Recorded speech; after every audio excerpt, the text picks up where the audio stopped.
Ya. Iki kene iki jajal. Mbak Ratih. Ora kene sing ngene. Nggih. Aku lek lo siden ayo bojoku mulai tak tekek gak. Ngene iki ibu-ibu sing lenggah sing sepuh-sepuh ki ngalah berkah ning budaya ki nek krungu swaramu ndek bojo kok omah petuk wong ayu tak pateni kowe jenenge gawe lara ati wong wedok lho. Wong lanang ki ngelingo nek pas nembung tresno nggih to Gus? Nggih leres. Wis nembung tresno terus dadi keluarga mbok dadekke bojo. Bojo kuwi garwa sigarane nyawa. Sigarane nyawa. Piye lara apa ya kudu ditampa. Terus Kowe ora tresno balekno ning gone maratuwa. Nek kowe sih ra percaya titipno balik desa le. Ndek ingin tak titik ning balik desa malah dipek kami tuwa. Wah, kami tuwamu ki gragas kok marai ora. luwak mangan tales. Ya, Cahyu. Nggih. Siap ya? Siap. Itu mau api bener ndak? Bojoku ning itu hidup kaya iki lho. Kepiye? Lah kok gawe kewalik ngene. Badanku foto keluarga pasti koyo korden matane ketutupan gitu. Wong wedok kuwi wondene kaya perhiasan lak ngeten to Gus. nggih leres. Wong lanang ki nyambut gawe nyentuh. Ya, Wong wedok ya. kuwi napa dit mesti dicandhake ning mas-masan. Nggih. Karena bagikan perhiasan. Apike wong wedok kuwi njunjung harkat martabate wong lanang. Ngono lho. Bahaya kowe. Lho kok bahaya ki? Sosialisasi terhadap masyarakat ya. Yen iso ndek bojo ki aja dikokne mas-masan bahaya. Kok iso? Loh, saat ini Mas Bobo, kejahatan itu ada di mana-mana loh. Karena perekonomian itu sekarang itu gencar-gencarnya ekonomi Indonesia itu menurun. Ini bahaya. Wong yo wong itu aja dikokne mas-masan. Yo lek mbok kancani, lek pas budal ning pasar. Dek budal ning pasar nggih gelang dijambret. Yo lek pas gelange kenek, lek digeret sepeda motor ambruk. Bojomu cilaka, hati-hati lho Mas iki. Ki bahaya lho iki. Ayo tumbaske kalung. Kalung dibrodol. Iya lek kalunge kena ra apa-apa. Lah lek kalunge ra kena gulune pedhot. Ki jane kalunge model apa to kok ngati Kowe hati-hati, Bos. Aku mbaske ceplek no. Ceplek dijambret iya lek suwenge tok kena. Lah lek jebol sak kupinge dawer. Anuwe gelang kaki wae. Gelang kaki diserampang malah bosok, polok ilang. Setok. Gelang ra entuk, ceplek ra entuk, kalung ra entuk. Bahaya, Bos. Kamu boleh cinta terhadap istri tapi harus menjaga keamanan istri. Kok bahaya men lho. Lho kene Bos, bojoku tak tukone mas-masan ora, tak tukone kalung gelang ora. Lho terus Tak tukone untu mas. sik nduk iki tak urusin. Mergo ning berita Sik. Kok iso mbok tukokke untung mas ki sakut paute apa? neng berita kriminal gak enek jambret ngowok cangkem kan gak tahu tumor gue. Pak pedah motor. Pecah motor oh ada berita di Blitar seorang wanita dewok cangkeme ra ono kuwi. Nek pomon klen Pak motor. Motor ora enek jambret cangkem ora ono. Aman. Ane lak ra iso pamer ya, Dik. Alah sing ngomong sapa? Lho, Sing ngomong sapa? iki nek nggih gelang delon. Mbak Mami deloken. Alah. Wayahe wis gelange krempyong Sing ngomong sapa? Bojo ki iso awan sore pamer karo tanggane. Angger tanggane liwatno apane liyo. Pamer untung. Neng ndi Ten? Ki apa? Apa pamer ki? Mangsane Ditapu. Rada rene, Dik. Ren aja guyak tapu lho Ren iku. Ya bene wong seneng kok guyu ra entuk ki lho mangsane. Bahagia kok. Ha nggih nembang napa manut Tembangmu sing jenengan. kepenak ngejak kepiye, Nduk? Ya. Tak dongane kabeh Pak De niku sehat sedaya nggih Pak De. Min. Muga-muga kula niku muga-muga mek ndonga muga-muga oleh sawapen jenengan umurku padha kalian jenengan dadi ngantos sepuh ngeten iki Pak De. Amin. Nggih muga-muga sehat Pak De nggih.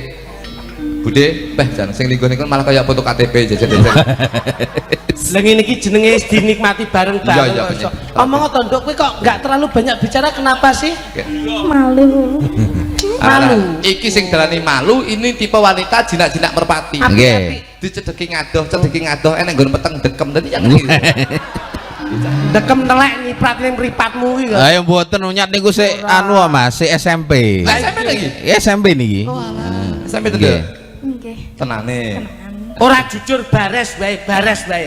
Sampeyan SMP tenan. Nggih. Apik terus perjuanganmu, Nduk. Oh, sampai wis budi. Besok nek pinter ya to, iso mulyake wong tuamu sakarone. Dadi duwe anak iki dibujekke iso pinter. Leres. Iso pinter mikul dhuwur mendem jero wong tuwa. Taruna ngungkulana bapa. Nah, niku. Ya lek wong tuane apik.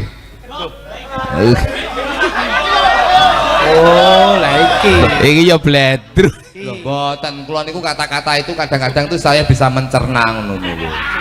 Tarno ngungkuli bapa ya lek bapake apik kaya panjenengane bapake sae, anake dadi anake Sobeng ngungkuli bapake apik. Lalu bapake maling, umpama bapake maling.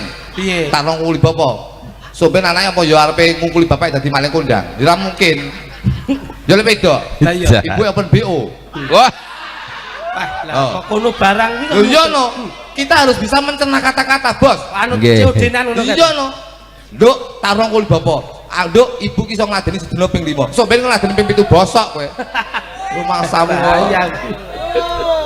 Ki bahaya nek kuwi. Iya Pak Dik, sik to Pak Dik, sabar Pak Dik. Oke. Pak Dik ki kanca plek to Pak Dik adik.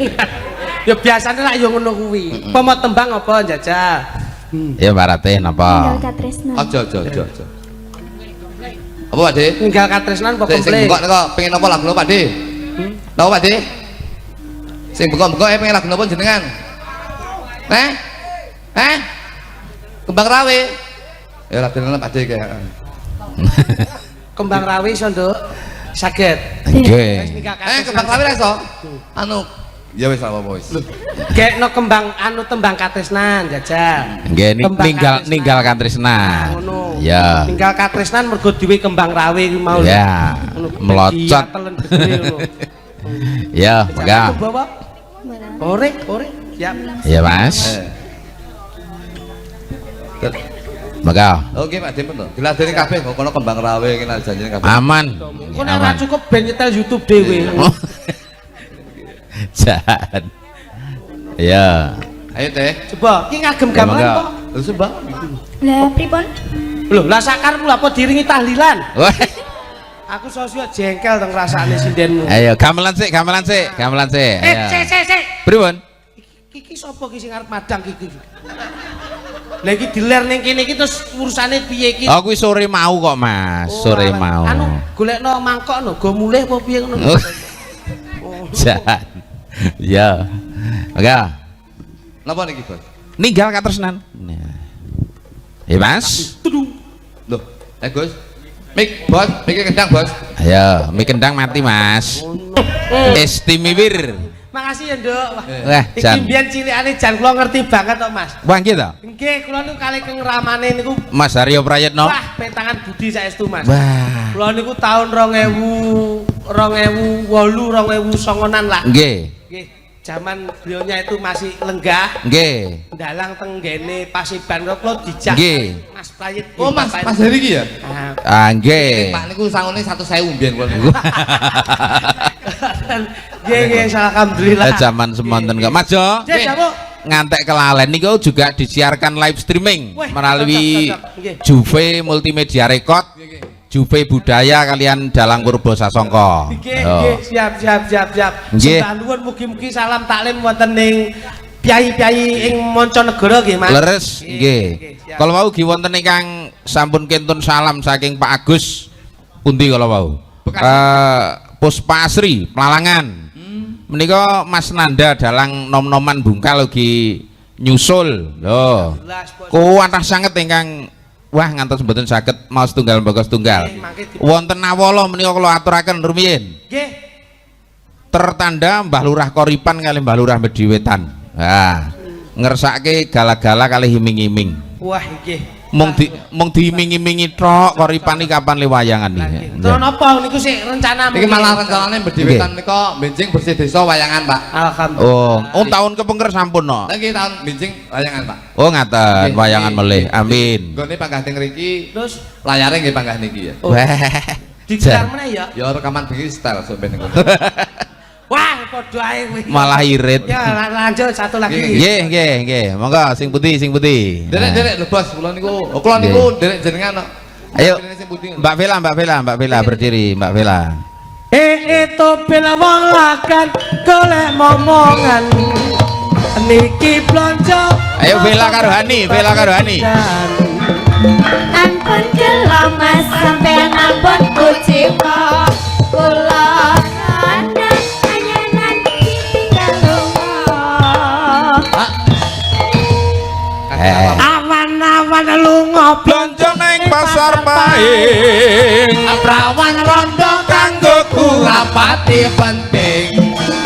Ning Semarang mas tuku keloro paning ati.